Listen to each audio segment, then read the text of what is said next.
সেটাই বাড়িতে আজকে শীতলা মাকে এনেছিল। এটা আবার আমার দিদির মানসিকই ছিল। আমার দিদি যখন ছোট ছিল তখনই মানসিকটা করা হয়েছিল, কিন্তু কোনো কারণের জন্য সেটা এতদিন হয়নি।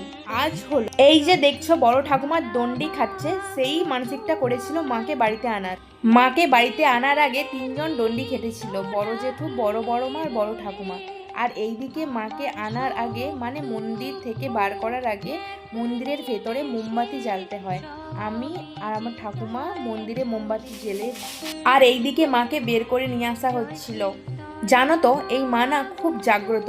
এই মায়ের আগের অনেক কাহিনী আছে যেটা আমরা বড়দের থেকে যদিও এটা আমাদের গ্রামের মা না, আমাদের গ্রামের মাকেও কাল সকালে আনা হবে বাড়িতে, কারণ আমার দিদির মানসিক দুটো গ্রামের মাকেই করা হয়েছিল। যদিও এই মায়ের মন্দির আমাদের বাড়ি থেকে অনেকটাই, আর সকাল থেকে বৃষ্টি হচ্ছে তাই সবাই তাড়াতাড়ি করেছিল এখান থেকে যতটা তাড়াতাড়ি যাওয়া যায়। এত তাড়াতাড়ি মাকে নিয়ে যাচ্ছিল কেউ ধরতেই পারছিলাম না, তাই সবাই ছুটে ছুটে যাচ্ছিলাম মায়ের পিছন পিছন।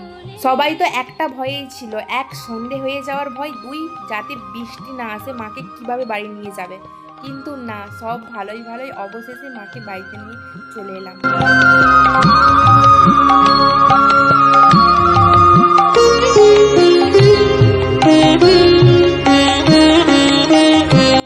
তারপর আর কি, সন্ধেবেলা সন্ধে আরতি হচ্ছিল। আজ আর কোনো পূজা হবে না, আমাদের গ্রামের মা আসবে কাল সকালে, সবাই আনতে যাব। দুই মায়ের একসাথে কাল পুজো হবে। এইদিকে কালকের জন্য সব আয়োজন হচ্ছিল চারিদিকে, ছোটদের আর বড়দের জন্য টিফিনের ব্যবস্থা ছিল। আর এইদিকে দুটো মহারানী যারা আনতে যেতে পারছিল না, আমি নিয়ে যাচ্ছিলাম। ক্যামেরা অন করেছি, যেই দেখেছে সেই মুখ লুকিয়ে দিচ্ছে লজ্জা। আমি সন্ধ্যা আরতির কিছু প্রসাদ হাতে নিয়ে নিলাম।